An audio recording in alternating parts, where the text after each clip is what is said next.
نحمدہ ونصلی علی رسولہ الکریم اما بعد فاعوذ باللہ من الشیطان الرجیم بسم اللہ الرحمن الرحیم۔ انتہائی واجب الاحترام سامعین کرام، آج کا پروگرام تنظیم اسلامی کے پلیٹ فارم پر کیا جا رہا ہے۔ تنظیم اسلامی مروجہ مفہوم کے اعتبار سے نہ کوئی سیاسی جماعت ہے نہ مذہبی فرقہ، بلکہ یہ ایک اصولی اسلامی انقلابی جماعت ہے جو اولاً پاکستان میں اور بالآخر ساری دنیا میں دین حق یعنی اسلام کو غالب یا بالفاظ دیگر نظام خلافت کو قائم کرنے کے لیے کوشاں ہے۔ اور آج اسی تنظیم اسلامی کے پلیٹ فارم پر آپ لوگ یہاں پر جمع ہوئے ہیں، اور آج کا موضوع پیغام سیرت مصطفیٰ صلی اللہ علیہ وسلم ہے۔ پروگرام کے باقاعدہ آغاز کے لیے تلاوت قرآن مجید فرقان حمید کے لیے میں دعوت دے رہا ہوں قاری عثمان صاحب کو کہ وہ آئیں اور تلاوت قرآن مجید فرمائیں۔ قاری عثمان صاحب۔ اعلموا انما الحیاة الدنیا لعب ولہو وزینۃ وتفاخر بینکم وتکاثر فی الاموال والأولاد كمثل غيث أعجب الكفار نباته ثم يهيج فتراه مصفرا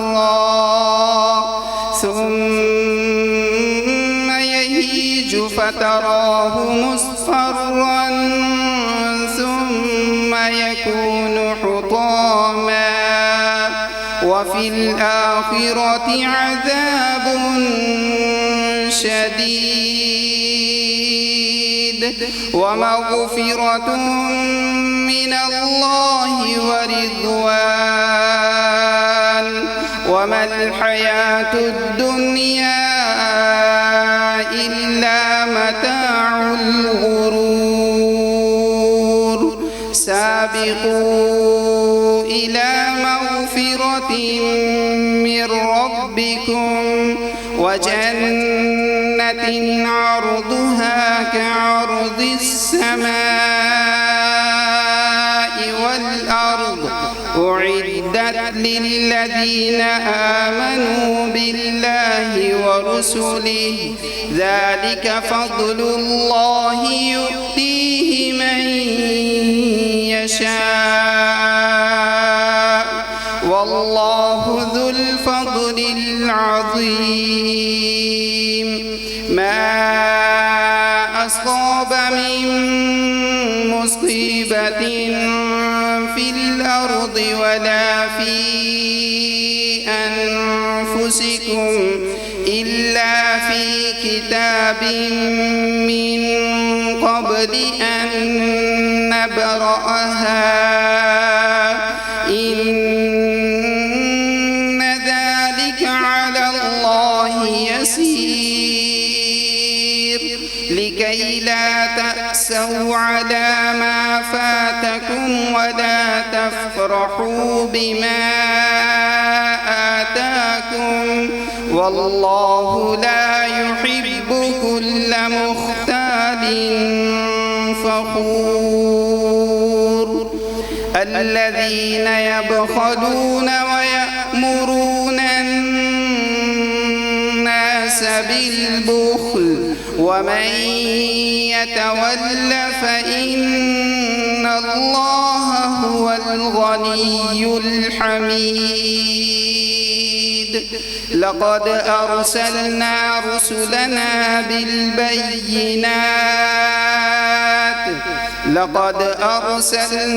رسلنا بالبينات وأنزلنا معهم الكتاب والميزان ليقوم الناس بالقسط وأنزلنا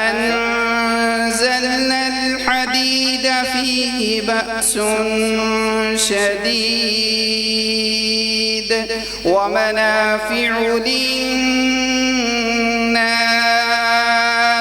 وليعلم الله من ينصره ورسله بالغيب إن الله قوي عزيز.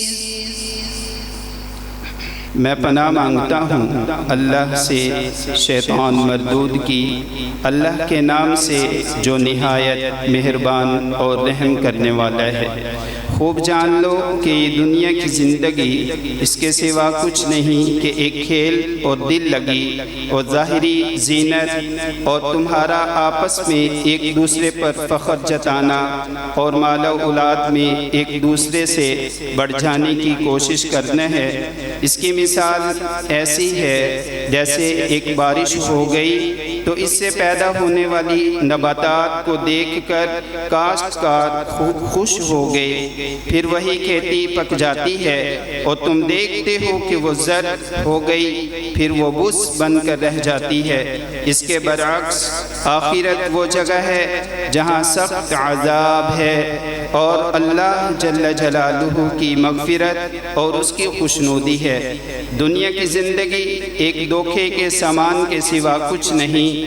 دوڑو اور ایک دوسرے سے آگے بڑھنے کی کوشش کرو اپنے رب کی مغفرت اور اس کی جنت کی طرف جس کی وسعت آسمان و زمین جیسی ہے، جو مہیا کی گئی ہے ان لوگوں کے لیے جو اللہ اور اس کے رسولوں پر ایمان لائے ہوں۔ یہ اللہ جل جلالہ کا فضل ہے، جسے چاہتا ہے عطا فرماتا ہے، اور اللہ جل جلالہ بڑے فضل والا ہے۔ کوئی مصیبت ایسی نہیں جو زمین میں یا تمہارے اپنے نفس پر نازل ہوتی ہو اور ہم نے اس کو پیدا کرنے سے پہلے ایک کتاب میں لکھ نہ رکھا ہو۔ ایسا کرنا اللہ جل جلالہ کے لیے بہت آسان کام ہے۔ یہ سب کچھ اس لیے ہے تاکہ جو کچھ بھی نقصان تمہیں ہو اس پر تم دل شکستہ نہ ہو، اور جو اللہ تمہیں عطا فرمائے اس پر بھول نہ جاؤ۔ اللہ ایسے لوگوں کو پسند نہیں کرتا جو اپنے آپ کو بڑی چیز سمجھتے ہیں اور فخر جتاتے ہیں، جو خود بخل کرتے ہیں اور دوسروں کو بخل کرنے پر اکساتے ہیں۔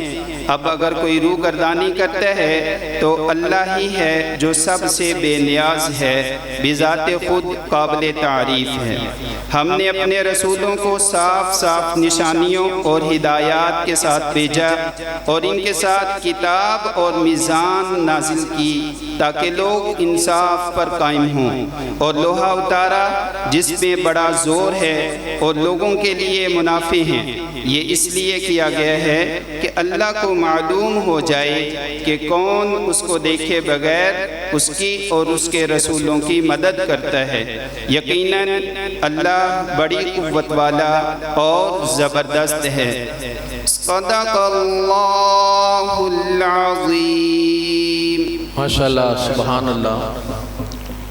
یہ تھے قاری عثمان صاحب جو کہ رفیق تنظیم اسلامی ہیں اور ہمارے قلوب کو کلام پاک سے منور کر رہے تھے۔ اور اب میں نعت رسول مقبول صلی اللہ علیہ وسلم کے لیے علی شاہد کو دعوت دوں گا کہ وہ آئیں اور نبی پاک صلی اللہ علیہ وسلم کی خدمت میں نذرانہ عقیدت پیش کریں۔ وہ دانائے سبل ختم رسول مولائے کل جس نے غبار راہ کو بخشا فروغ وادی سینہ، نگاہ عشق و مستی میں وہیں اول وہیں آخر، وہیں قرآن وہیں فرقان وہیں یاسین وہیں طٰہٰ۔ نعت رسول مقبول صلی اللہ علیہ وسلم پیش کریں گے علی شاہد جو کہ رفیق تنظیم اسلامی۔ میرا پیغمبر عظیم تر ہے، میرا پیغمبر عظیم تر ہے، کمال خلاق ذات اس کی، جمال ہستی حیات اس کی، بشر نہیں عظمت بشر ہے، میرا پیغمبر عظیم تر ہے۔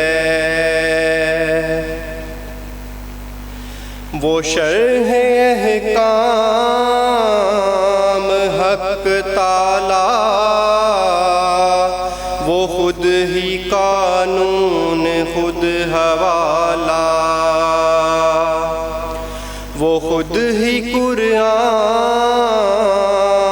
خود ہی قاری، وہ آپ مہتاب آپ حالہ، وہ عکس بھی اور آئینہ بھی،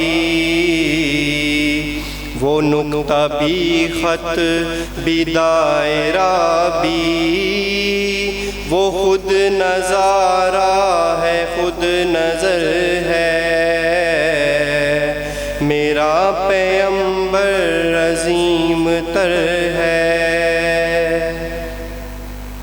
شعور لایا کتاب لایا، وہ حشر تک کا نصاب لایا، دیا بھی کامل نظام اس نے، اور آپ ہی انقلاب لایا، وہ علم کی اور عمل کی حد بھی، ازل بھی اس کا ہے اور ابد بھی، وہ ہر زمانے کا راہبر ہے، میرا پیغمبر عظیم تر ہے۔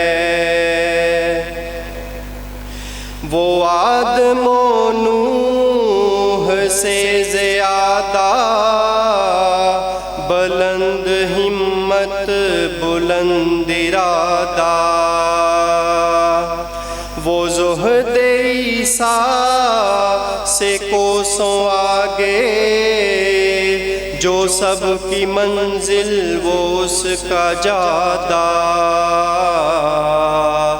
ہر ایک پیغمبر نہاں ہے اس میں، ہجوم پیغمبراں ہے اس میں، وہ جس طرف ہے خدا ادھر ہے، میرا پیغمبر عظیم تر ہے۔ بس ایک مشکی ذائق چٹائی، ذرا سے جو ایک چار پائی، بدن پہ کپڑے بھی واجبی سے، نہ خوش لباسی نہ خوش کبائی، یہی ہے کل کائنات جس کی گنی نہ جائیں صفات جس کی، وہی تو سلطان بحر و بر ہے، میرا پیغمبر عظیم تر ہے۔ جو اپنا دامن لہو سے بر لے، مصیبتیں اپنی جان پر لے، جو تیغ زن سے لڑے نہتا، جو غالب آ کر بھی صلح کر لے، اسیر دشمن کی چاہ میں بھی، مخالفوں کی نگاہ میں بھی، امی ہے صادق ہے معتبر ہے، میرا پیغمبر عظیم تر ہے۔ وہ خلوتوں میں بھی صف بصف بھی، وہ اس طرف ہے وہ اس طرف بھی، محاذ و منبر ٹھکانے اس کے، وہ سر بسجدہ بھی سر بکف بھی، کہیں وہ موتی کہیں ستارہ، وہ جامعت کا استعارہ، صبح تہذیب کا گجر ہے، میرا پیغمبر عظیم تر ہے۔ ماشاءاللہ جی، جزاک اللہ۔ آج کے پروگرام کی مناسبت سے جیسے کہ پیغام سیرت مصطفیٰ صلی اللہ علیہ وسلم سے واضح ہے کہ آپ صلی اللہ علیہ وسلم کی سیرت سے ہمیں پیغام کیا ملتا ہے، امت مسلمہ کو پیغام کیا ملتا ہے۔ وہ 23 سال کا عرصہ جو اقرا سے شروع ہو کر الیوم اکملتکم دینکم تکمیل دین تک پہنچا، وہ کن مراحل سے گزرا۔ ایک انگریز ڈاکٹر مائیکل ہارٹ جب آپ کی لائف کو سٹڈی کرتا ہے اور اپنی کتاب دی 100 میں آپ کو نمبر 1 پوزیشن پر لے کر آتا ہے، اور عیسائی ہوتے ہوئے بھی جب نبی پاک صلی اللہ علیہ وسلم کو دنیا کی نمبر 1 شخصیت قرار دیتا ہے این امریکہ کے اندر بیٹھے ہوئے، تو وہ کہتا ہے کہ مجھ سے وضاحت پوچھی جائے گی کہ آخر کیا وجہ ہے کہ میں نے نبی پاک صلی اللہ علیہ وسلم کو فوقیت دی حضرت عیسیٰ علیہ السلام کے اوپر، تو وہ کہتا ہے محمد peace be upon him is the only man in human history who was supremely successful on both the religious and secular levels۔ یعنی وہ زندگی کو انگریز ہمیشہ 2 گوشوں میں تقسیم کرتا ہے، ایک کو وہ روحانیت کہتا ہے اور ایک کو وہ کہتا ہے سیاست، حکومت، معاشرت، معیشت۔ افسوس یہ ہے کہ اس نے تو نبی پاک صلی اللہ علیہ وسلم کی ذات کو 2 حصوں میں تقسیم کر دیا، لیکن المیہ یہ ہے کہ امت مسلمہ نے بھی نبی پاک صلی اللہ علیہ وسلم کی زندگی کی روحانیت کو تو دیکھا، لیکن وہ جو 23 سال کے عرصے میں وہ سنت جو پہلے دن سے شروع ہو کر آخری دن تک قائم رہی، اس سے صرف نظر نہیں۔ وہ پیغام جو پہلے دن سے لے کر اٹھے اور 23 سال میں کیا کوشش کی، کیا صحیح کی، کیا جد و جہد کی، اور الحمدللہ ثم الحمدللہ کہ مدینے کی ریاست جو ہے وہ قیام عمل میں آئی۔ تو آج ان چیزوں سے پردہ اٹھایا جائے گا۔ تو میں بغیر اس کے کہ مزید تاخیر کروں، بغیر کسی تاخیر کے جناب محترم شجاع الدین شیخ صاحب جو کہ امیر تنظیم اسلامی ہیں، ان سے میں التماس گزار ہوں کہ وہ آج پیغام سیرت مصطفیٰ صلی اللہ علیہ وسلم کا اصل مفہوم ہمیں سمجھائیں۔ جناب محترم تنظیم اسلامی، امیر تنظیم اسلامی جناب محترم شجاع الدین شیخ صاحب۔ السلام علیکم ورحمۃ اللہ وبرکاتہ۔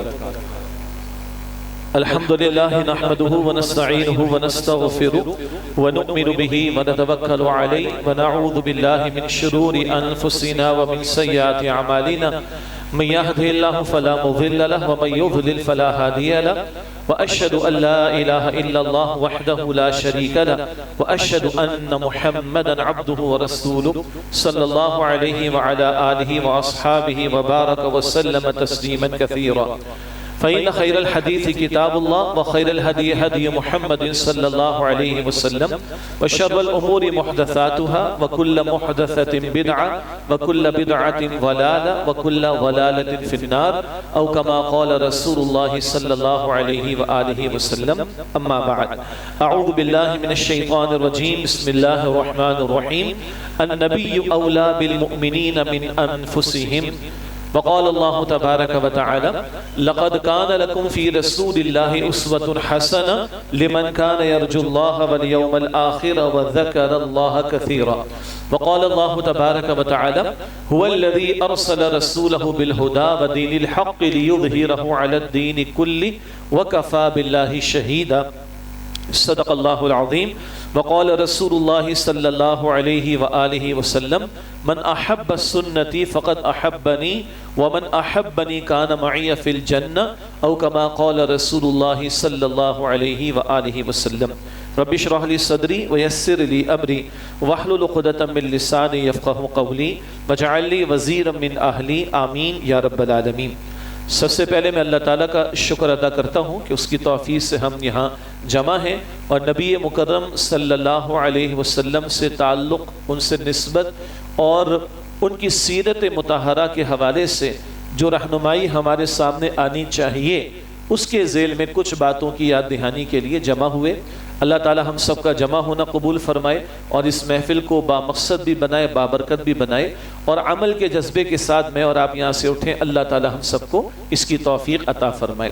میں تنظیم اسلامی کے ہمارے رفقا کی جانب سے آپ تمام حضرات و خواتین کا شکریہ ادا کرتا ہوں کہ آپ نے ہماری دعوت قبول کی ہے اور اپنے قیمتی اوقات میں سے وقت فارغ کر کر ہماری اس محفل کو رونق بخشی ہے. اللہ تعالیٰ آپ کو اجر عظیم عطا فرمائے اور مزید دعا ہے کہ اللہ تعالیٰ خیر کی، حق کی بات بیان کرنے کی توفیق دے اور اخلاص کے ساتھ ہم سب کو قبول کرنے اور عمل کرنے کی توفیق عطا فرمائے. جیسے کہ موضوع آپ کے ہمارے سامنے بہت بڑا موضوع ہے کہ پیغام سیرت مصطفیٰ صلی اللہ علیہ وآلہ وسلم، اس تعلق سے ہم نے کلام کرنا ہے.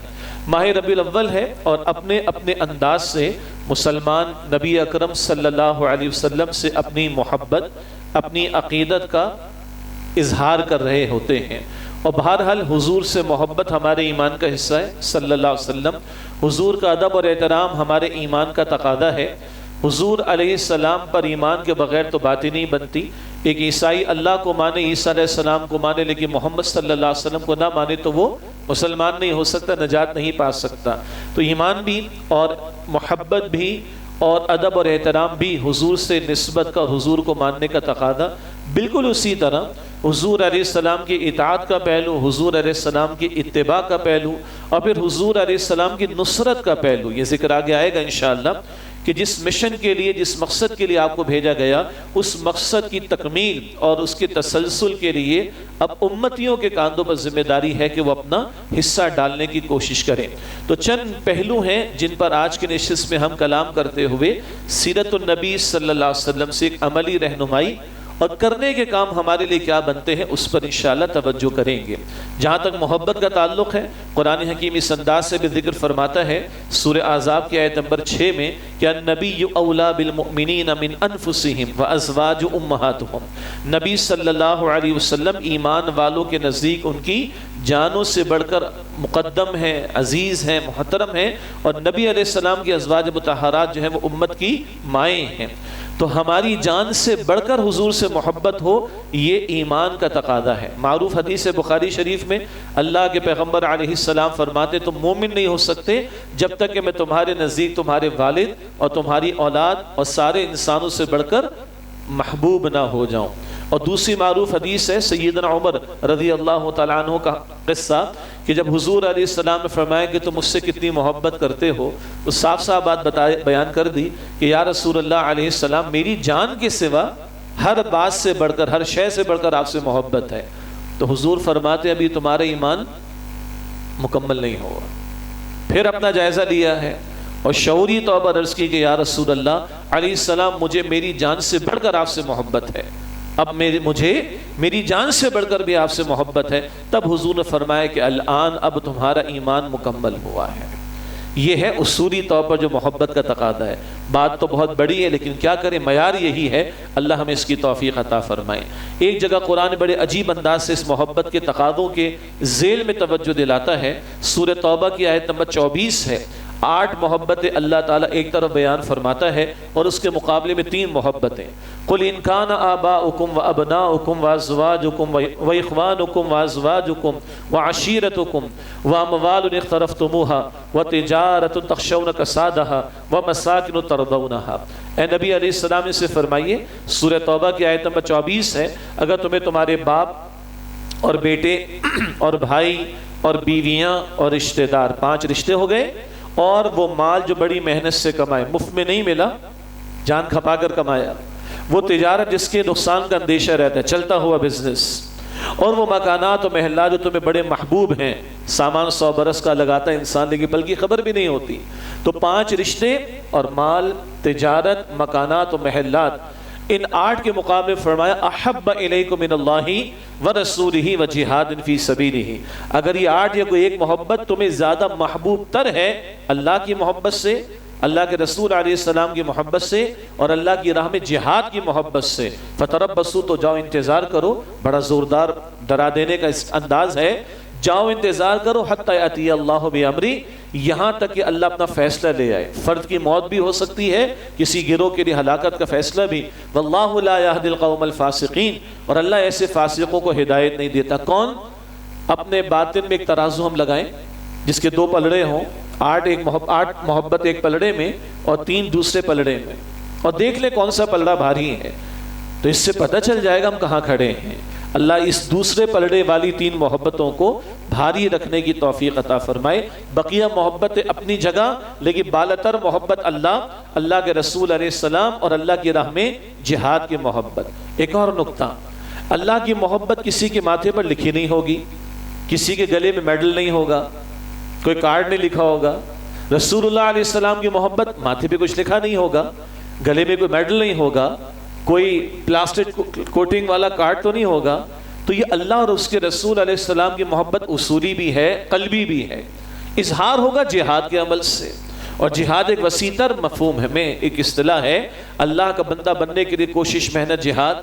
گناہوں سے بچنے کے لیے کوشش، محنت، جہاد. نیکی کی دعوت کو پھیلانے، بدی کو مٹانے کے لیے کوشش اور جہاد. اور اللہ کی زمین پر اللہ کے عطا کردہ دین حق کو غالب کرنے کی جد و جہد، اس کے لیے بھی جہاد. یہ آل انکلوسیو جو کانسیپٹ ہے جہاد فی سبیل اللہ کا، یہ بتائے گا اگر بندہ اس پہ لگائے کہ ہاں اس کے دل میں اللہ کی محبت ہے، ہاں اس کے دل میں رسول اللہ صلی اللہ علیہ وسلم کی محبت ہے. یہ محبت کے حوالے سے یاد دہانی کے لیے کچھ ذکر میں نے چاہا کہ آپ کے میرے سامنے رہے. ایک حدیث مبارک میں نے ابتدا میں پڑھی، جامع ترمذی کی روایت ہے. نبی مکرم صلی اللہ علیہ وسلم نے ارشاد فرمایا، من احب سنتی فقد احبنی ومن احبنی کان معی فی الجنہ. جس سے میری سنت، میرے طریقے، میرے عمل سے محبت کی، یقیناً اس نے مجھ سے محبت کی، اور جس نے مجھ سے محبت کی وہ میرے ساتھ جنت میں ہوگا. تو حضور کی محبت کا اظہار سنت پر عمل سے ہوگا، سنت کے طریقے کو فالو کرنے سے ہوگا. اس کی اپنی جگہ تفصیلات ہیں، لیکن عموم کے اعتبار سے محبت کا دعویٰ سنت پر عمل کا تقاضا کرتا ہے. حد یہ ہے اللہ اپنی محبت کے دعوے کے لیے بھی اتباع رسول کا تقاضا فرماتا ہے. سورہ آل عمران آیت نمبر 31 میں ہے، قل ان کنتم تحبون اللہ فاتبعونی. اے نبی صلی اللہ علیہ وسلم سے فرما دیجئے لوگو، اگر تم اللہ سے محبت کرنا چاہتے ہو تو میری اتباع کرو. اللہ سے محبت کا دعویٰ ہے. اللہ نے بندوں سے براہ راست معاملہ نہیں فرمایا، اپنے رسول کا اسوہ سامنے رکھا. ان کے پیچھے پیچھے آتے ہو تو میری محبت کا دعویٰ ٹھیک. تو اے نبی اس سے فرمائیے اگر اللہ سے محبت کا دعویٰ ہے، اللہ سے محبت کرنا چاہتے ہو میری اتباع کرو، میری پیروی کرو، میرے پیچھے پیچھے آؤ. یحببکم اللہ، تو اللہ تم سے محبت فرمائے گا. ویغفر لکم ذنوبکم، اور اللہ تمہارے گناہوں کو بخش دے گا. گویا اللہ اپنی محبت کے دعوے کے لیے ثبوت مانگتا ہے اتباع رسول کی صلی اللہ علیہ وسلم. اللہ کے رسول اپنی محبت کے دعوے کے لیے ثبوت مانگتے ہیں اتباع رسول کا، سنت رسول کی پیروی کا صلی اللہ علیہ وسلم. تو محبت ایمان کا تقاضا، اسی محبت کے نتیجے میں حضور کا ادب اور احترام یہ بھی ایمان کا تقاضا. اس آیت کا بھی حوالہ آ جائے جو قرآن حکیم کی حساس ترین آیت ہے حضور علیہ السلام کے ادب اور احترام کے تعلق سے. سورہ الحجرات آیت نمبر 2 میں ہے، یا ایھا الذین آمنوا لا ترفعوا اصواتکم فوق صوت النبی، اے ایمان والو اپنی آوازوں کو نبی علیہ السلام کی آواز سے بلند نہ کرو، ولا تجہروا لہ بالقول کجہر بعضکم لبعض، اور اس طرح ان کے روبرو زور سے بات نہ کرو جیسے آپس میں کر لیا کرتے ہو، لائٹر موڈ میں ذرا ہلکے انداز میں، ایسا نہ کرنا، نہ تمہاری آواز ان کی آواز سے بلند ہو اور نہ ان کے روبرو تم اس طرح باتیں کرو جیسے ایک دوسرے سے کر لیتے ہو بلند آواز سے۔ کیا ہوگا اس کا نتیجہ؟ ان تحبط اعمالکم وانتم لا تشعرون، ایسا نہ ہو کہ تمہاری اعمال حبط، تمہاری نیکیاں ضائع ہو جائیں اور تمہیں شعور بھی نہ ہو۔ حساس بات ہے، ایک گناہ بندے نے کیا، اس کو پتہ ہے کہ میں نے گناہ کیا، تو توبہ کا امکان بھی ہے نا، کر لے گا۔ ایک کا احساس ہی نہیں تو توبہ کیا کرے گا اس پر؟ تو یہ ہے حساسیت حضور علیہ السلام کے ادب اور احترام کے تعلق سے۔ تو ایمان کا تقاضا محبت بھی، اور ایمان کا تقاضا حضور کا ادب اور احترام بھی۔ البتہ بھائی یہ بات کو سیرت کے پہلوؤں کے اعتبار سے سمجھنے کی طرف آگے بڑھائیں۔ حضور کی محبت کا تقاضا حضور کی اتباع ہے، حضور کی پیروی ہے، حضور کے نقش قدم پر چلنا ہے۔ زیادہ ٹیکنیکل گفتگو میں جائے بغیر عموم کے اعتبار سے ہم بات کو سمجھنے کے لیے معروف ترین جو آیت قرآن کی اس پر آتے ہیں، سورۃ الاحزاب کی آیت نمبر 21، ہمیں ہر ایک کو یاد ہے اکثر و بیشتر، اس کا حوالہ بھی آتا ہے، لَقَدْ كَانَ لَكُمْ فِي رَسُولِ اللَّهِ أُسْوَةٌ حَسَنَةٌ، یقیناً تمہارے لیے رسول اللہ صلی اللہ علیہ وسلم کی زندگی میں بہترین نمونہ موجود ہے۔ یہ کون فرما رہا ہے؟ اللہ سبحانہ وتعالی۔ دنیا میں ایک بچے کے ماں باپ کہتے بڑا اچھا بچہ ہے، تو سبھی کہتے ہیں کون اپنے بچے کو برا کہتا ہے، لیکن ایک اسکول کریکٹر سرٹیفکیٹ دے دے تو ویٹیج بڑھ جاتی ہے نا، کہ ادارے نے اس بچے کے کردار پر ایک سرٹیفکیشن دے دی۔ اسی طرح اس سے بڑھ کر کوئی ادارہ ہو، کوئی گورنمنٹ ہو، کوئی انٹرنیشنل ادارہ ہو، اور وہ کسی کی ایکسپرٹیز کے بارے میں، کریکٹر کے بارے میں، وغیرہ وغیرہ صلاحیتوں کے بارے میں سرٹیفائی کرے تو ویٹیج بڑھ جاتی ہے نا۔ اب ذرا اس کو دل کے کانوں سے سنیں، یہ جو آیت ہم تلاوت کرتے ہیں یہ اللہ کا کلام ہے نا، تو اللہ جس کو سرٹیفائی کر رہا ہے تو اس کو کسی کی سرٹیفیکیشن کی ضرورت نہیں ہے۔ ہمارے محترم حافظ صاحب نے ابھی آپ کے سامنے مائیکل ایچ ہارٹ کا ذکر کیا، آنا بھی چاہیے، یہ ان غریبوں کی مجبوری ہے۔ مائیکل ایچ ہارٹ کی مجبوری ہے کہ وہ 100 گریٹ پرسنالٹیز کا انالیسس کرے ہسٹری کے، اور مجبور ہو کر کہے کہ میں کرسچن ہونے کے باوجود محمد صلی اللہ علیہ وسلم کو پہلے نمبر پر رکھتا ہوں۔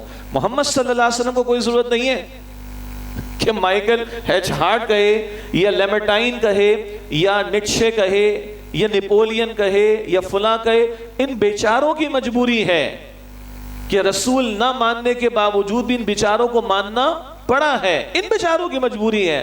محمد مصطفیٰ علیہ السلام کو کسی سرٹیفیکیشن کی ضرورت نہیں، کلیئر ہے یہ بات۔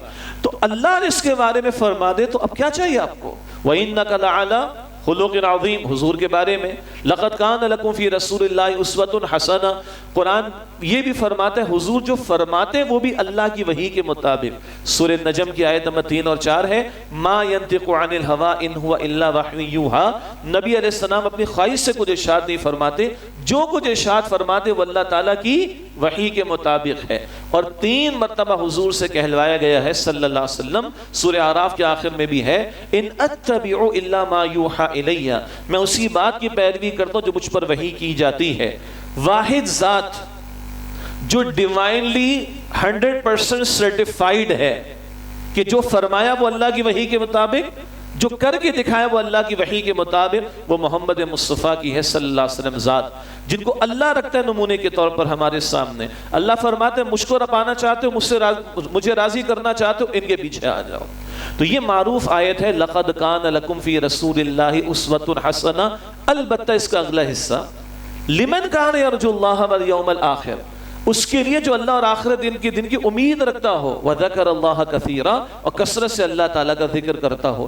یہ اللہ نے ایک شرط لگائی ہے، یہ بہت اہم نقطہ ہے۔ آپ اور ہم جانتے ہیں قرآن حکیم کے بارے میں 2 مقامات پر بات آتی ہے۔ ایک جگہ اللہ تعالیٰ فرماتا ہے سورہ البقرہ آیت 183 میں، هُدًى لِلنَّاسِ، قرآن تمام انسانوں کے لیے ہدایت ہے۔ لیکن البقرہ کے شروع میں آیت نمبر 2 میں اللہ تعالیٰ فرماتا ہے هُدًى لِلمُتَّقِينَ، متقین کے لیے ہدایت ہے۔ یہ کانٹرڈکشن نہیں ہے جیسے بعض غیر مسلموں کو غلطی لگ گئی، یہ کانٹرڈکشن نہیں، اس کی ریکنسلیشن ہے۔ کیا فرمایا جا رہا ہے؟ تمام انسانوں کے لیے ہدایت ہے. کیا فرمایا جا رہا ہے؟ متقین کے لیے ہدایت ہے. کانٹرڈکشن نہیں، پوٹینشلی پرائمریلی بنیادی طور پر قرآن حکیم سارے انسانوں کے لیے ہدایت ہے. ملے گی کن کو؟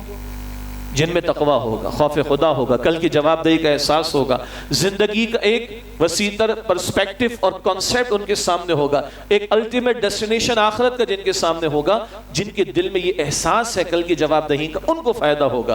مثلا بارش برستی ہے، جو چاہے بارش کے پانی سے فائدہ اٹھا لے، خاص طور پر صحرا وغیرہ، لیکن جو برتن کو الٹا کر دے گا اس کو فائدہ نہیں ملے گا. بارش ہے، برتن اس نے الٹا کر دیا.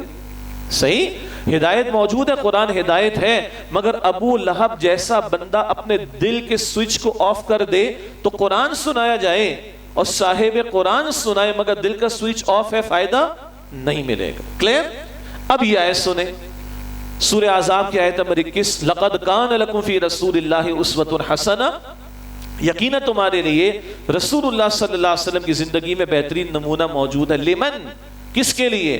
لمن کان یرجو اللہ والیوم الآخر، جو اللہ اور آخرت کے دن کی امید رکھتا ہو، وذکر اللہ کثیرا، اور کثرت سے اللہ کا ذکر کرتا ہو. اگر مائیکل ایچ ہارٹ نے انالیسس کیا تو اسے ڈنڈی ماری. پتہ ہے کیا ڈنڈی ماری؟ اس سے لکھا ہی is the only person supremely successful at both the religious and secular levels. تاریخ انسانی میں مذہبی انالیسس زبردست کیا اس نے، کوئی شک نہیں، یہ کریڈٹ اس کو دینا پڑے گا. مگر ڈنڈی کیا ماری؟ اس نے کہا یہ کامیاب ترین انسان. اس نے یہ نہیں کہا پروفٹ. یہ ہے ڈنڈی کا مسئلہ. اور اس غریب کا مسئلہ ہے کہ وہاں تک نہیں پہنچا. ایک انالیسس کیا، وہ اس کی مجبوری. عربی میں کہا جاتا ہے الفضل ما شہیدت بہ الاعداء، فضیلت تو یہ کہ دشمن بھی عظمت کا اعتراف کرے، وہ اس کی مجبوری ہے. لیکن اس نے پرسن کہا ہے، فرد کہا ہے، انسان کہا ہے. آپ کا میرا مسئلہ دنیا کا ہے ہی نہیں اصل. آپ کا میرا مسئلہ اصل کہاں کا ہے؟ آخرت کا. اور وہاں کے لیے اللہ کہتا ہے ایمان کی شرط لاؤ. اور جو آج محمد صلی اللہ علیہ وسلم پر ایمان نہ لائے وہ کل کامیاب نہیں ہو سکتا. یہ طے شدہ بات ہے.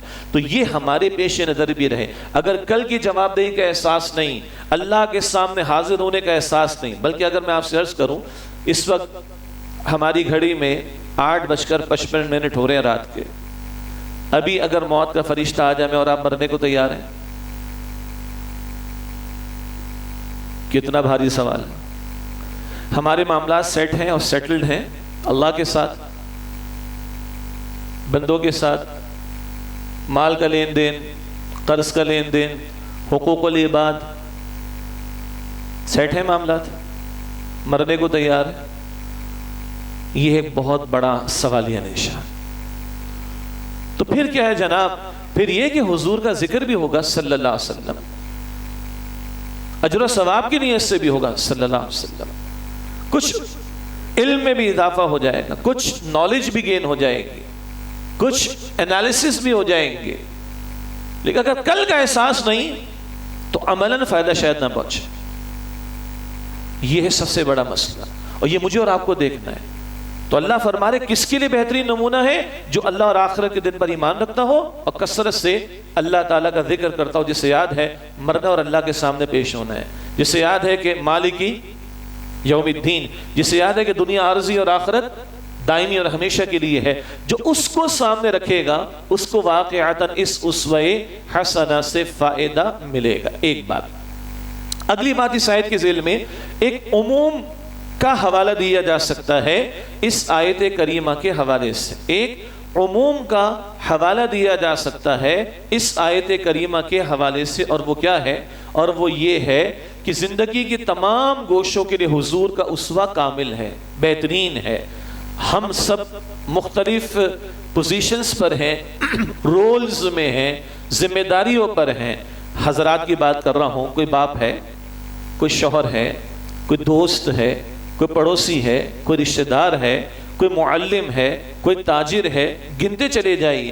ان ساری حیثیتوں میں امتی ہونے کے ناطے میری ذمہ داری بنتی ہے کہ میں دیکھوں میرے رسول کیسے والد تھے، میرے رسول کیسے شوہر تھے، میرے رسول کیسے پڑوسی تھے، میرے رسول کیسے دوست تھے، میرے رسول کیسے تاجر تھے، میرے رسول کیسے معلم تھے. اور گنتے چلے جائیے میرے اور آپ کے لیے زندگی کے ان تمام گوشوں کے لیے رہنمائی موجود ہے۔ ہاں خواتین بھی کیونکہ باپردہ ماشاءاللہ محفل میں شریک ہیں، ایک اہم نقطہ ان کے تعلق سے یہ آیت وہ بھی سنیں گی وہ بھی پڑھیں گی، تمہارے لیے رسول اللہ صلی اللہ علیہ وسلم کی زندگی میں بہترین نمونہ موجود ہے، بالکل صحیح بات ہے، لیکن خواتین ہیں اور حضور مرد ہیں صلی اللہ علیہ وسلم، تو امت کی عورتوں کے لیے ایک گوشہ جو نسوانی معاملات سے متعلق ہے، جو خاص عورتوں کے معاملات سے متعلق ہے، اس کے لیے رہنمائی کہاں سے آئے گی؟ یہاں وہ اہمیت سامنے آتی ہے۔ اللہ کے اذن اور اجازت سے حضور نے کئی نکاح کیے، ان کئی نکاحوں کی بڑی حکمتیں ہیں، اور حضور کی نجی زندگی، گھریلو زندگی اور ایک بہت بڑا علمی ورثہ اور عورتوں کے لیے بہت بڑی رہنمائی امت کے لیے ازواج مطہرات کے ذریعے ملی ہے۔ ام عائشہ رضی اللہ تعالی عنہ نے امت کو 2210 احادیث منتقل کی ہیں، ام سلمہ رضی اللہ تعالی عنہ نے 300 سے لگ بھگ زائد احادیث امت کو منتقل کی ہیں، اور حضور کی گھریلو زندگی ازواج مطہرات کے ذریعے سامنے آئی۔ تو امت کی عورتوں کو سمجھنا چاہیے کہ اسوہ حسنہ کی تکمیل ان کے لیے ازواج مطہرات کی زندگیوں سے، ان کی سیرت کا مطالعہ، ان کی زندگیوں کا مطالعہ، اور رسول اللہ علیہ السلام کی پیاری بیٹیوں کی زندگی کا مطالعہ کیا جائے، اس سے وہ معاملہ پورا ہوگا۔ اور کیا اچھا ہو، ماہ ربیع الاول بھی ہے، ہم اور آپ طے کریں اپنے لیے، گھرانے کے لیے، کہ ہم رسول اللہ علیہ السلام کی سیرت کا مطالعہ کریں گے انشاءاللہ تعالی۔ ایک ٹارگٹ بنا لیں کہ اگلے سال تک اللہ زندگی دے، اگلا سال جب آئے ماہ ربیع الاول تو 1-2 مختصر کتابیں ہم سیرت النبی کی مطالعے کے اعتبار سے مکمل کر چکے ہوں، تو پھر یہ محافل بابرکت بھی ہوں گی، بامقصد بھی ہوں گے، پروڈکٹیو بھی ہوں گے انشاءاللہ تعالی۔ ہم میں سے اکثر لوگ سیالکوٹ ماشاءاللہ ہمارے ایک بزنس پلیس ہے، ایکسپورٹ کا بہت بڑا حصہ یہاں سے جاتا ہے پاکستان سے باہر، تو ہم تو گھنٹہ بھی لگاتے تو اس کے آگے اس کی ریٹرن بھی تو دیکھتے نا، ریٹرن آن انویسٹمنٹ ROI نکالتے ہیں نا جی۔ تو آج بھی 1-1.25 گھنٹہ آپ لگا رہے ہیں یہاں پر، میں اور آپ لگا رہے ہیں، تو اس کی ROI نکلنی چاہیے نا۔ اس 1.25 گھنٹے کی انویسٹمنٹ کا ریٹرن کیا ہے؟ ایک عزم لے کے اٹھیں، جزم لے کے اٹھیں، جذبہ لے کے اٹھیں، اور سیرت کا مطالعہ بھی ہم نے کرنا ہے۔ وہ پھر بہت ساری کتب ہیں، مشورہ کر کے اس کا مطالعہ کیا جا سکتا ہے۔ اگلی بات، ایک عام تصور ہمارے اسوہ حسنہ کا یہ رہ گیا کہ چند ظاہر کے جو آداب ہیں، لباس میں، حیت میں، گیٹ اپ میں، ان کا لحاظ رکھا جائے اور سنت کی پیروی کی جائے۔ بالکل صحیح بات ہے، احادیث مبارکہ میں حضور کے ظاہری حلیے کا تذکرہ بھی آتا ہے، آپ کے لباس کا ذکر بھی آتا ہے، آپ کے چلنے کا انداز، گفتگو کا انداز، کھانے کا انداز، پینے کا انداز، سونے کا انداز، یہ جو شمائل کا بیان آتا ہے احادیث میں، حضور کے ان آداب کا بیان صلی اللہ علیہ وسلم، یہ بھی تقاضا ہے کہ ایک امتی ان کو اختیار کرنے کی کوشش کرے۔ یہ بھی اسی اسوہ حسنہ کے تحت آئے گا انشاءاللہ۔ پھر حضور کے اخلاق کا معاملہ، آج ہمارا بڑا امتحان، سچی بات عرض کروں، مسجدوں میں کم ہے، مارکیٹ میں زیادہ ہے۔ آج ہمارا بڑا امتحان نمازوں میں کم ہے جی، معاملات میں زیادہ ہے۔ آج ہمارا بڑا امتحان دینی اجتماعیتوں کے اجتماع یا جمعے کے اجتماع کا بھرپور اہتمام کر کے پہنچنا، اس میں کم ہے۔ حقوق العباد میں، بندوں کے ساتھ ڈیل کرنے میں زیادہ ہے۔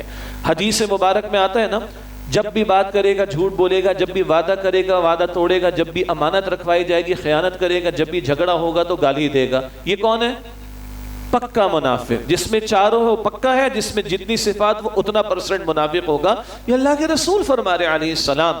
تو مارکیٹ میں تو آپ لوگ زیادہ بیٹھے ہیں جی، آپ مجھ سے زیادہ جانتے ہیں۔ آج ہماری ڈیلنگز، آج ہمارے معاملات، آج ہمارے چیکس، آج ہماری پیمنٹس، آج ہماری ڈیلیوری آف گوڈس، آج ہمارے وعدوں کا پورا ہونا، آج ہماری زبان کا معاملہ، آج ہماری امانتوں کا معاملہ، انالیسس کرنے کی، بلکہ ایویلویشن کرنے کی، اسیسمنٹ کرنے کی ضرورت ہے۔ ایک حدیث مبارک ہے جامع ترمذی میں، اللہ کے پیغمبر صلی اللہ علیہ وسلم نے فرمایا، مومن وہ ہے جسے دیکھ کر اللہ یاد آئے۔ مومن وہ ہے جسے دیکھ کر اللہ تعالیٰ یاد آ جائے، اس کی گفتگو، اس کا کردار، اس کا چلنا پھرنا، لین دین، معاملات پتہ چل جاتا ہے نا یہ اللہ کا خوف رکھتا ہے کہ نہیں۔ یہ تو حدیث سے مبارک ہو گئی مکمل۔ اس کی تشریح میں عرض کیا کرتا ہوں، امتی کون ہوگا؟ جسے دیکھ کر محمد الرسول اللہ صلی اللہ علیہ وسلم یاد آ جائے، یہ تشریح ہے۔ مومن وہ ہے جسے دیکھ کر اللہ یاد آئے، یہ حدیث رسول کے الفاظ صلی اللہ علیہ وسلم۔ امتی کون ہوگا؟ جسے دیکھ کر محمد مصطفیٰ صلی اللہ علیہ وسلم یاد آ جائیں۔ تو ہم تو کبھی ایسا بھی دیکھتے ہیں کہ رات میں بہت کچھ ہوتا ہے، فجر میں امتی سو رہے ہوتے ہیں۔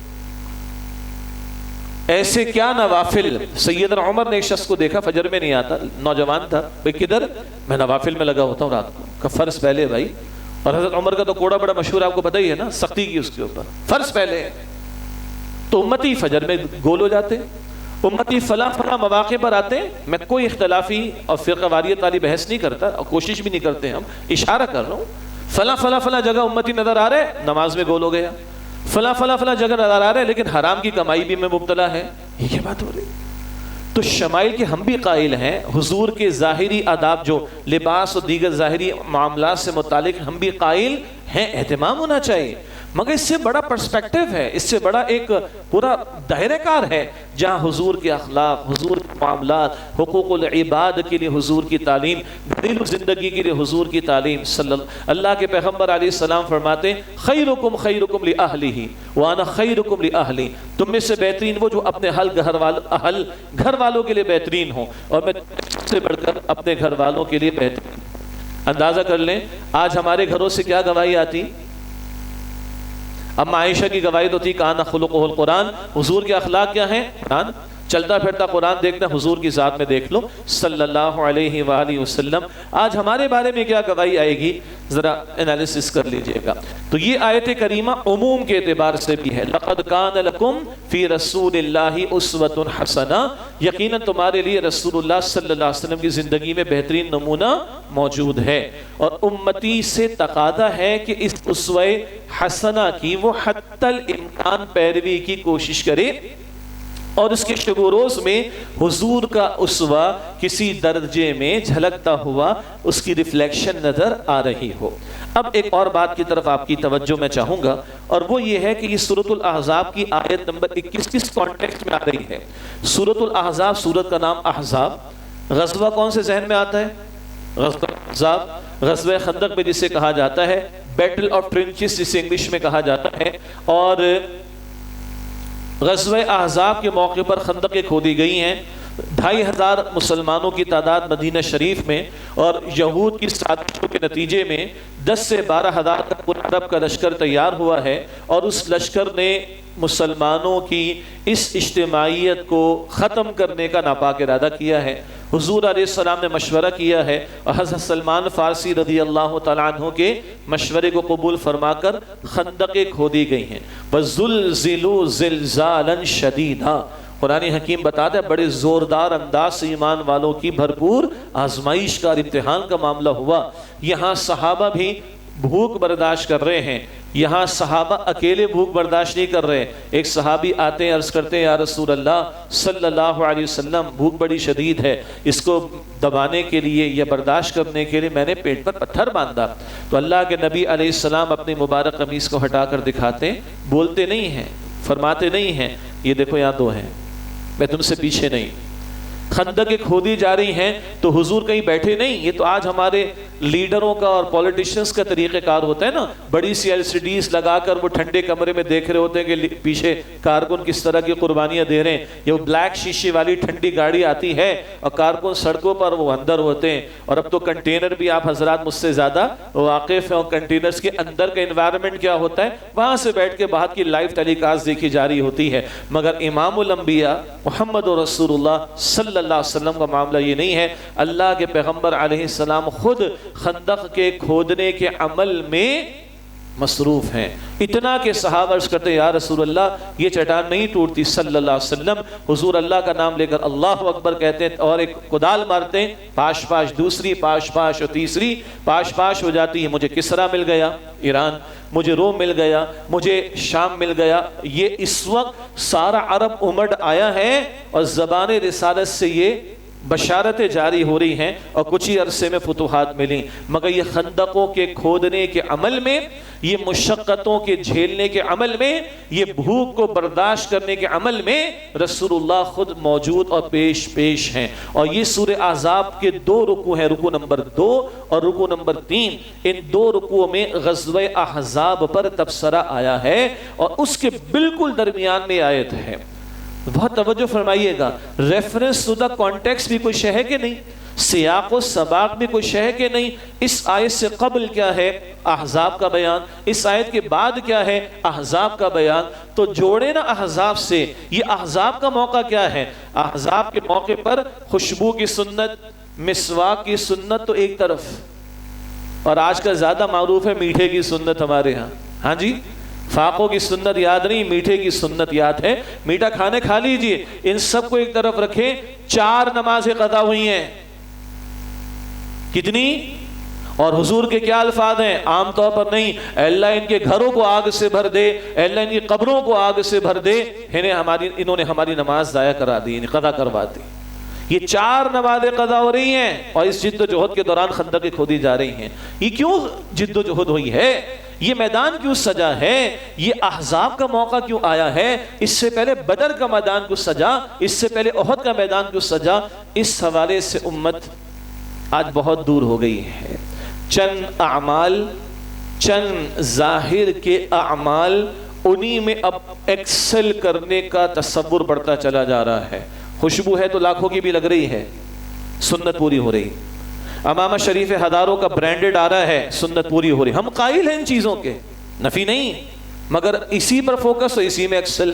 ٹوپیاں بھی برانڈڈ آ رہی ہیں، آپ لوگ جانتے ہیں، ہزاروں روپے کی. تو فوکس بڑا محدود ہو گیا.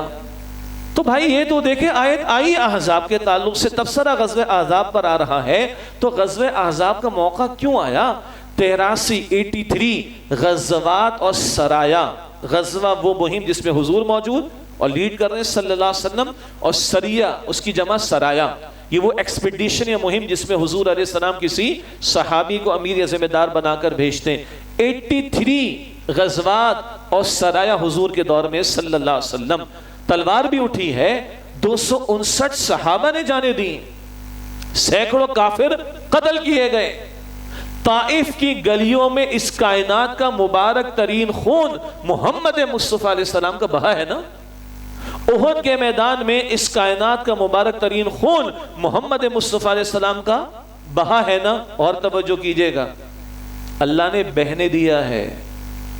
عجیب حساس نقطہ ہے. اللہ تو علی کل شہید قدیر ہے.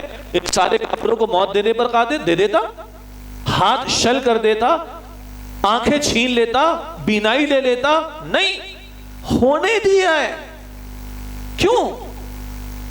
یہ لقد کان لکم فی رسول اللہ اسوۃ حسنہ کی آیت قیامت تک پڑھی جائے گی. تو جس کانٹیکسٹ میں اور جس مشن کے درمیان میں یہ آیت آ رہی ہے، مشن بھی قیامت تک جاری رہے گا. تو کہیں امتی کہیں کھڑے ہو کر نہ کہیں جی بڑا مشکل ہے، ذرا جان بھی تو ہے. یہ ساری امت کی جانیں ایک طرف ہیں، اور محمد مصطفیٰ علیہ السلام کی سب سے مقدم ہے. اللہ نے بہنے دیا. کل کوئی امتی کھڑا ہو کر بہانے نہ بنائے اور لیم ایکسکیوز پیش نہ کرے کہ میں کیسے دین کے لیے جد و جہد کو، بڑا مشکل معاملہ ہے. یہ آیت اس کانٹیکسٹ میں بھی خدا را دیکھیں اور دیکھنے کی کوشش کریں. یہ سورہ احزاب کی آیت نمبر 21 ہے. لقد کان لکم فی رسول اللہ اسوۃ حسنہ، یقیناً تمہارے لیے رسول اللہ صلی اللہ علیہ وسلم کی زندگی میں بہترین نمونہ موجود ہے. لمن کان یرجو اللہ والیوم الآخر وذکر اللہ کثیرا، اس کے لیے جو اللہ اور آخرت کے دن کی امید رکھتا ہو اور کثرت سے اللہ سبحانہ وتعالیٰ کا ذکر کرتا ہو.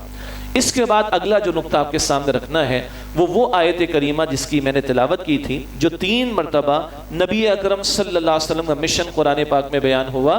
سورہ توبہ کی آیت نمبر 33 ہے، سورہ فتح کی آیت نمبر 28 ہے، اور سورہ صف کی آیت نمبر 9 ہے. ان 3 مقامات پر ایک ہی الفاظ میں اللہ کے پیغمبر علیہ السلام کی 23 برس کی جد و جہد کا مقصد، مشن بیان ہو رہا ہے.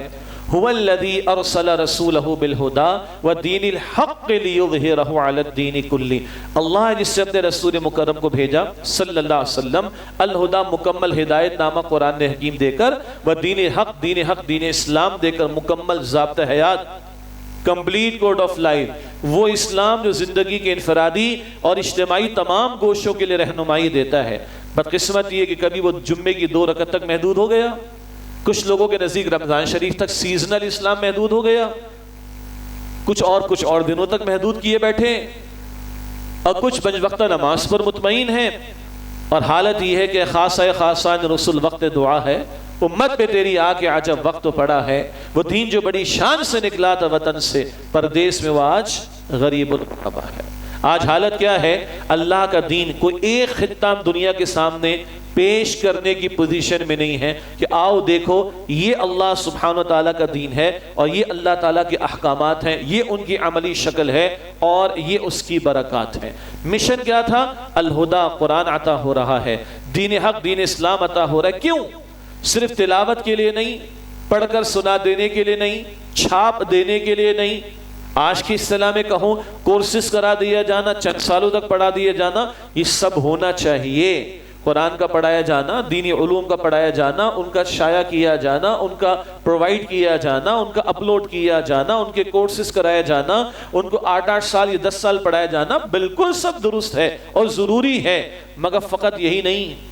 قرآن صرف تلاوت کے لیے نہیں ہے، اقامت کے لیے بھی اپنے احکام کا نفاذ چاہتا ہے، اور اس مقصد کے لیے 23 برس کی زندگی ہے جو رسول اللہ علیہ السلام نے بسر کی ہے۔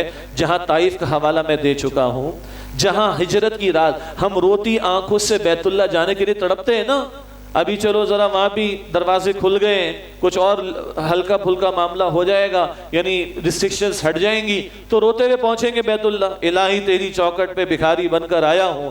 ہم تو یہ روتی آنکھوں سے جائیں، اور اللہ کے رسول علیہ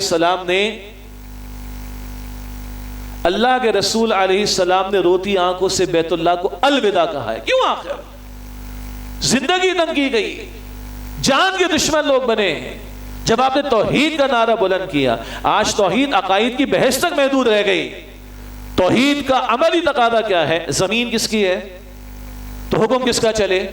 3 دفعہ اللہ فرماتا ہے، سورہ انعام کی آیت نمبر 57 میں، سورہ یوسف کی آیت نمبر 40 میں، سورہ یوسف کی آیت نمبر 67 میں، ان الحکم الا للہ، حکم کا اختیار فقط اللہ سبحانہ وتعالیٰ کے لیے ہے۔ سروری زیبا فقط الذات بے ہمتا کو ہے، حکمراں ہے ایک وہی، باقی بتان آسری۔ تو حضور کا یہ مشن، جہاں روتی آنکھوں سے بیت اللہ کو الوداع کہا، جہاں 70 صحابہ کے لاشیں آپ نے اللہ کی یعنی جانیں اللہ کی راہ میں پیش کی، اپنے چچا سید الشہداء امیر حمزہ رضی اللہ تعالیٰ عنہ کا مثلا شدہ یعنی بے حرمتی کیا جانا، وہ اس لاشے کو آپ نے دیکھا ہے۔ اپنے مصعب بن عمیر جن کی 1 سال کی دعوت قرآنی کے نتیجے میں 75 افراد یثرب، مدینہ شریف کا پرانا نام، یثرب سے مکہ آ کر ایمان قبول کرتے، وہ مصعب شہید ہوتے، مالدار گھرانے کے فرد تھے۔ آج عالم کے حضور بھی روئے ہیں کہ مصعب کو دفن کرنے کے لیے کپڑا بھی پورا نہیں موجود۔ حضور نے یہ دیکھا ہے، اپنے ان پیارے صحابہ کی جانیں اللہ کی راہ میں دی، 259 دیے اللہ کی راہ میں قربان کیے۔ تب قرآن کہتا ہے جعل حق و زحق الباطل ان الباطل کان زہوقا، حق آ گیا اور باطل مٹ گیا، بے شک باطل ہے ہی مٹنے کے لیے۔ اب قرآن کہتا ہے وَرَأَيْتَ النَّاسَ يَدْخُلُونَ فِي دِينِ اللَّهِ أَفْوَاجًا، اب لوگ جوق در جوق اللہ کے دین میں داخل ہو رہے ہیں۔ آج یہ ہم پر ذمہ داری، ختم نبوت کے بعد سارے امور جو حضور انجام دے رہے تھے وہ آج امت کے کاندھوں پر ہیں۔ یہ ہمارے اسلاف کی واضح آراء بھی اس بارے میں موجود ہیں، تفصیل کا موقع نہیں۔ تو ختم نبوت کے بعد اب یہ ذمہ داری ہمارے کاندھوں پر، وہ امر بالمعروف نہی عن المنکر، قرآن اسی لیے کہتے تمہیں کھڑا کیا گیا۔ سورہ آل عمران آیت نمبر 110، کنتم خیر امت اخرجت للناس تأمرون بالمعروف وتنہون عن المنکر، تم بہترین امت ہو جنہیں لوگوں کے لیے برپا کیا گیا، تم نیکی کا حکم دو گے، تم بدی سے روکو گے۔ یہ پہلے حضور کر رہے تھے، اب امت نے کرنا ہے۔ پہلے حضور جو ہے وہ عدل کی بات کر رہے تھے، قرآن کہتا ہے سورہ شورا آیت نمبر 15 میں وَأُمِرْتُ لِأَعْدِلَ بَيْنَكُمْ، مجھے حکم ہے کہ میں تمہارے درمیان عدل قائم کروں۔ حضور نے عدل کے فقط واعظ نہیں کہے، بالفرض اگر میری بیٹی، یاد آ گیا، بالفرض اگر میری بیٹی فاطمہ میں نے بھی چوری کی ہوتی، ہاتھ کاٹنے کا حکم دے تھا۔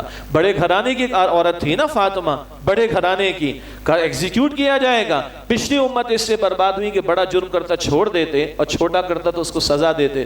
آج ہمارے ملک کا حال کیا ہے؟ ہاں جی، میں کراچی، آپ شہر اقبال سیالکوٹ بیٹھے ہیں، ہاں بڑے شہروں کے اندر موٹر سائیکل والوں کے ساتھ تو بڑا مسئلہ ہے نا جی، ہر چھوٹی چھوٹی بات پر 500 روپے کا چالان، 300 روپے کا چالان کٹتا ہے نا۔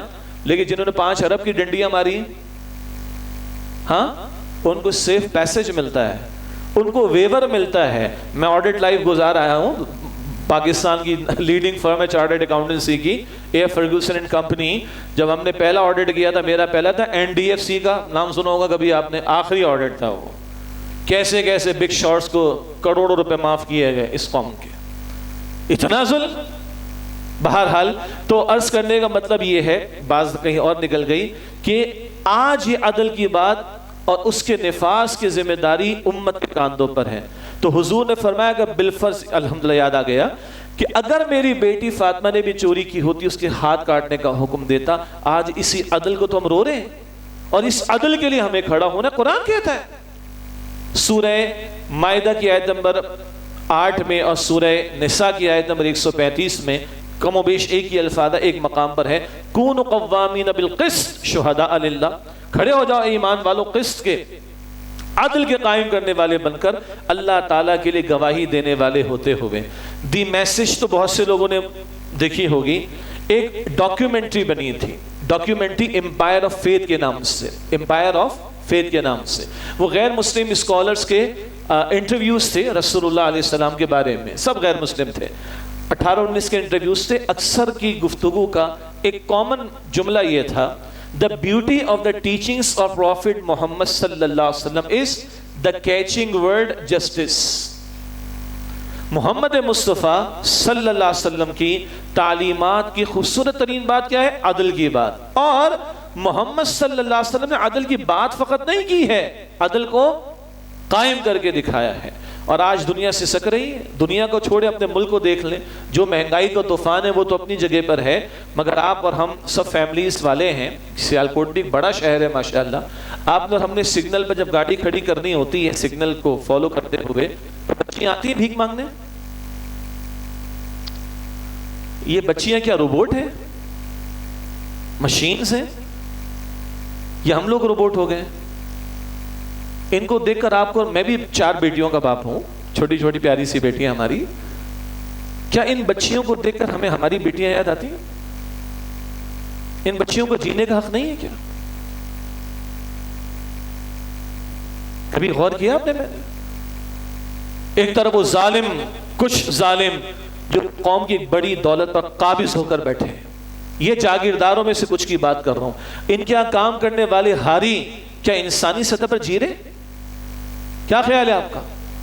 سب کی نہیں, کچھ کی, بلکہ کئی ایک کی بات کروں, جانوروں کی سطح پر. اور جو طبقاتی کشمکش ہے اس ظلم کے نظام کی وجہ سے, بقول شاہ ولی اللہ رحمت اللہ علیہ کے, جب عدل کا نظام نہ ہو, ان ایکویٹیبل ڈسٹریبیوشن آف ویلتھ ہو, دولت کی تقسیم مساوی, بلکہ منصفانہ صحیح بہتر لفظ ہوگا, منصفانہ نہ ہو تو امیر دولت کے نشے میں مست ہوتا ہے اور علل تللو میں خرچ کرتا ہے, آخرت کو برباد کرتا ہے, اور غریب جانوروں کی سطح پر زندگی بسر کرتا ہے, اور وہ بیچارہ کہاں اللہ سے رو لگا سکے گا. ظلم کے نظام کے یہ خطرناک نتائج ہیں. دیکھیں میں آپ کے سامنے آرام سے بات کر رہا ہوں, میرا پیٹ بھرا ہوا ہے, میرے والیٹ میں بھی پیسے ہیں, ایک آدھ ATM کارڈ بھی ہے, میرے بچوں کا پیٹ کراچی میں بیٹھے ہیں بھرے ہوئے, میں بڑے آرام سے آپ سے بات کر رہا ہوں دین کی.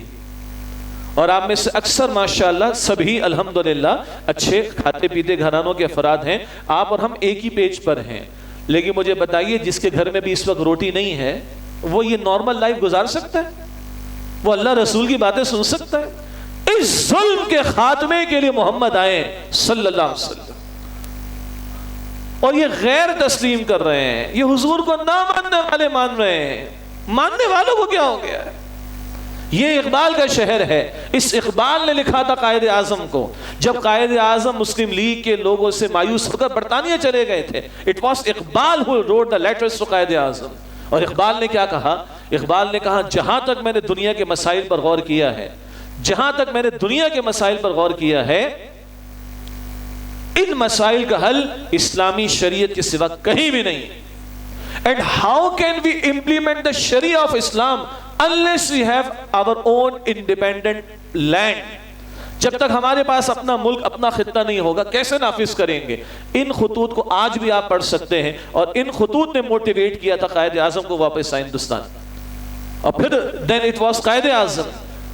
دنیا کے اندر سرمایہ دارانہ نظام نے, یہ کیپٹلسٹ اکانومی نے غلام بنا کر رکھا ہوا ہے. ہمارے پاس اب موقع ہے، پاکستان اللہ نے ہمیں دے دیا کہ عہد حاضر کی اسلامی فلاحی ریاست دنیا کے سامنے پیش کریں۔ ارے ہم تو وہ لوگ ہیں جن کو ملک اللہ نے اسلام کے نام پر دیا، محمد مصطفیٰ کے نام پر دیا صلی اللہ علیہ وسلم۔ ہم وہ لوگ ہیں جن کی نسبت ایک ہے، ہم محمد رسول اللہ کے ماننے والے ہیں صلی اللہ علیہ وسلم۔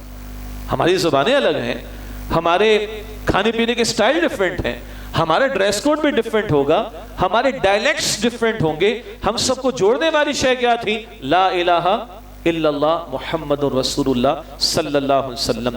تو اگر آج ہم حضور کی سیرت پر بات کر رہے ہیں تو top of the list, the best of the best کیا ہے؟ حضور کی ہر ادا قیمتی، حضور کی ہر سنت قیمتی، کوئی سنت چھوٹی نہیں ہو سکتی، سوال ہی پیدا نہیں ہوتا، ہر عمل ہر ادا حضور کی قیمتی ہے۔ البتہ یہ بھی تو دیکھیں 23 برس کس کام میں لگے۔ What is the best of the best of prophet Muhammad صلی اللہ علیہ وسلم؟ حضور کا بیسٹ آف دا بیسٹ کیا ہے؟ حضور کا 23 برس کا کام کیا ہے؟ حضور کی 23 برس کی جد و جہد کیا ہے؟ وہ یہ آیت کریمہ جو آپ کے سامنے رکھی گئی، لِيُظْهِرَهُ عَلَى الدِّينِ كُلِّهِ، تاکہ اس نظام حق کو پورے نظام زندگی پر اللہ کے رسول قائم کر دیں صلی اللہ علیہ وسلم۔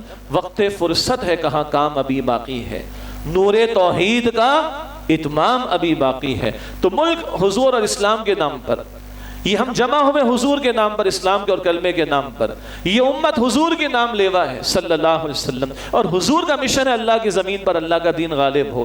مجھے دنیا میں کسی اور مسلم ملک سے شکوہ نہیں، نہ ملیشیا سے، نہ انڈونیشیا سے، نہ کسی اور سے، اور اجازت دیجیے گا سعودی عرب سے بھی شکوہ نہیں ہے۔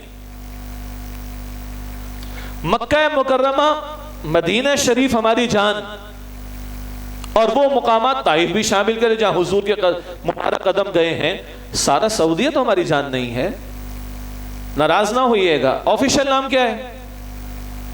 المملکۃ السعودیۃ العربیہ، سعود، آل سعود، عربیہ، وہ خلافت عثمانیہ کا خاتمہ، اور ادھر یہ سب کچھ، یہ ذہن میں رکھ، ان سے بھی شکوہ نہیں، شکوہ تو اپنے آپ سے ہے۔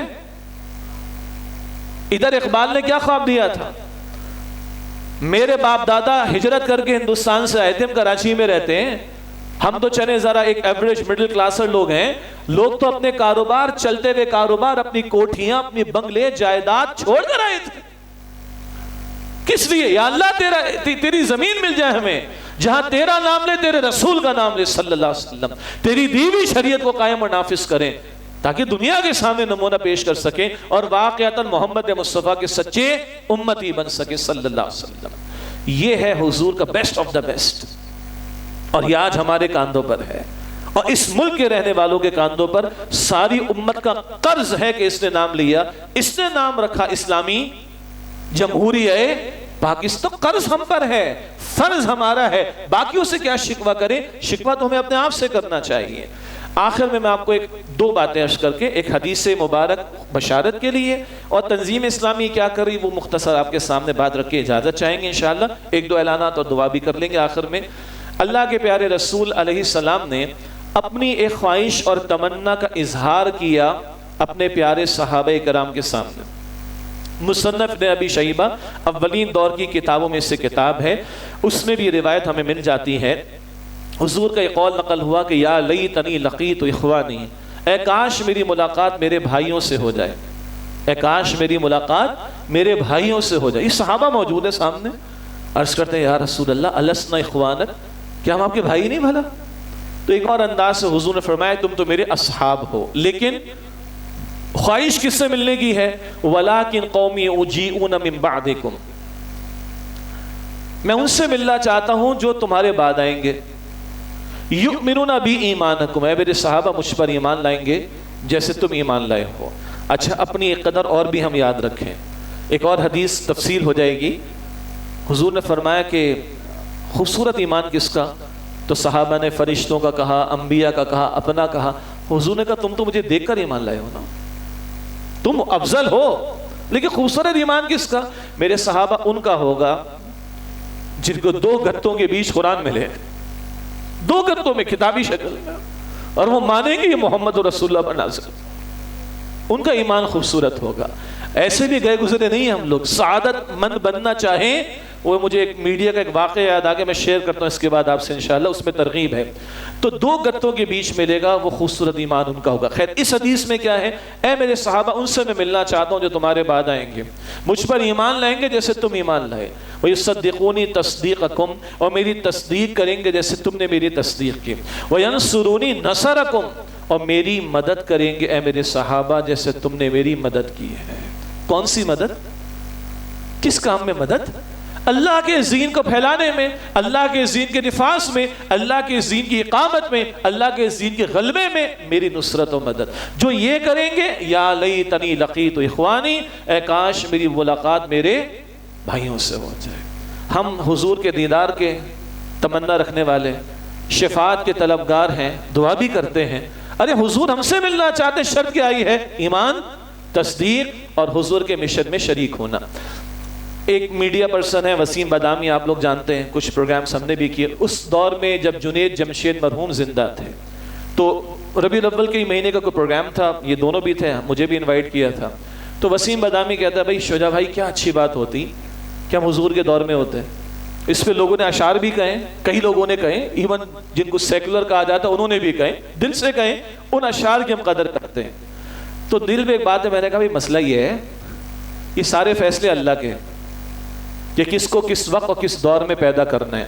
تو یہ خواہش بڑی اچھی ہے، مطلب یہ ممکنات میں سے نہیں کہ آپ اور میں پیچھے چلے جائیں۔ تو پیچھے جانا ہمارے بس میں نہیں، حال بس میں، اور مستقبل کی تیاری ہمارے بس میں۔ پھر میں نے حدیث سنائی، حضور کے دور میں پیدا ہو جائے یہ ہمارے بس میں نہیں، مگر حضور سے اگر ملاقات ہو جائے، حضور کا دیدار مل جائے، حضور راضی ہو جائے صلی اللہ علیہ وسلم، یہ بس میں ہے۔ اور اس کا راستہ یہ ہے، ایمان لائیں، میری تصدیق کریں اور میری نصرت کریں میرے صحابہ جیسے تم نے میری نصرت کی ہے۔ اللہ تعالیٰ مجھے اور آپ کو حضور کی اس خواہش کا مصداق بناتے۔ وہ تو چاہتے ہیں ہم کو بھی تو شرم آئے، ہم کو بھی تو کوئی حیا آئے، ہمارا بھی تو کوئی ذوق ہو، ہمارا بھی تو کوئی شوق ہو، ہماری بھی تو کوئی طلب ہو، ہماری بھی تو کوئی تڑپ ہو، ہماری بھی تو کوئی امنگ ہو، ہماری بھی تو کوئی محنت ہو، ہمارا بھی تو کوئی جہاد ہو، ہماری بھی تو کوئی جد و جہد ہو۔ اس کام کے لیے، اللہ کے دین کے غلبے کی جد و جہد کے لیے اپنے آپ کو کھپائیں تو کل حضور ہم سے ملنا چاہتے ہیں صلی اللہ علیہ وآلہ وسلم۔ تنظیم اسلامی کی دعوت آج آپ نے قبول کی، اس اجتماع میں آپ حاضر ہوئے، اللہ قبول فرمائے۔ تنظیم اسلامی الحمدللہ بانی تنظیم اسلامی ڈاکٹر اسرار صاحب رحمۃ اللہ علیہ، سبھی لوگ ان سے واقف ہیں۔ بنیادی طور پر یہ جماعت معروف مفہوم میں کوئی سیاسی جماعت اس معنی میں نہیں کہ کوئی پاور پالیٹکس لانے کا ہمارا ارادہ ہو، نہ ہم کوئی مسلک یا مذہبی فرقے کی بنیاد پر کھڑے ہوئے۔ ہم اصولی طور پر دین کی بات سامنے رکھتے ہیں، دین کا جامع تصور یہ مکمل ضابط حیات ہے۔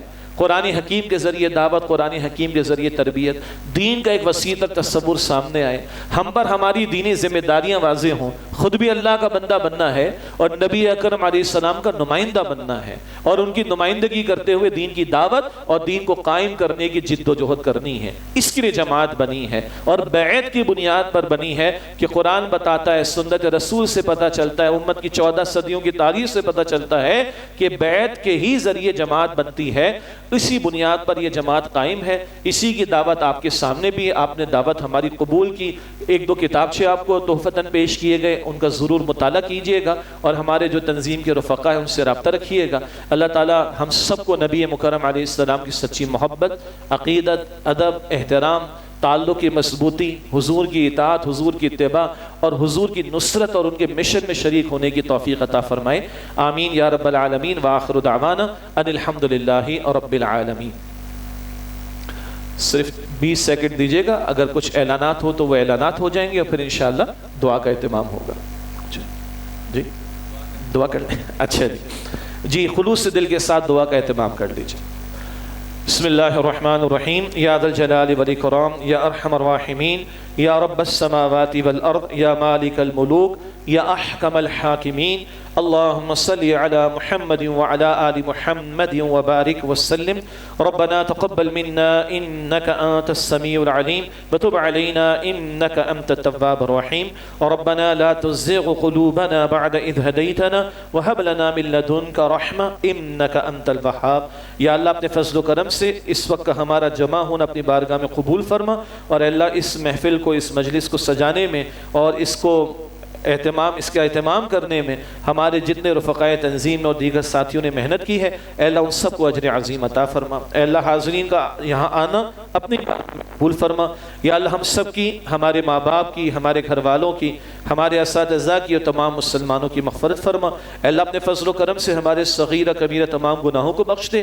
یا اللہ ہمارے گھروں میں، ساتھیوں میں جو لوگ بیمار ہیں، اے اللہ اپنے فضل و کرم سے تمام بیماروں کو ایمان کے ساتھ مکمل صحت یابی عطا فرما. اے اللہ ہمارے والدین، ہمارے گھرانوں میں سے ہمارے اساتذہ اور دیگر مسلمان جو دنیا سے چلے گئے، اے اللہ سب کی مغفرت فرما، ان کے درجات کو بلند فرما.